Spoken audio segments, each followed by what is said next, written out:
السلام عليكم ورحمة الله وبركاته. اسمعوا كده يا زملكاوية. النهارده انا زملكاويه طبعا. زملكاويه طبعا. ومتابعه، يعني عارفه اللعيبه وكده. بتفرج طبعا على الماتشات المهمه للزمالك، يعني ماتش الاهلي والزمالك ده لازم اتفرج عليه. اوكي.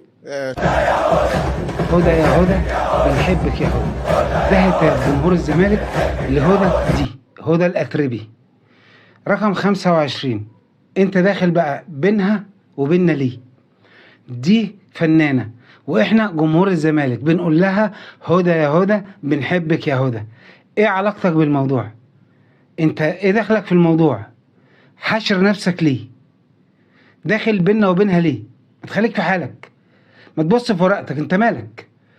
هدى يا هدى بنحبك يا هدى، انت مالك؟ انت متضايق ليه ان احنا بنقول هدى يا هدى بنحبك يا هدى؟ ما تخليك في حالك يا اخي.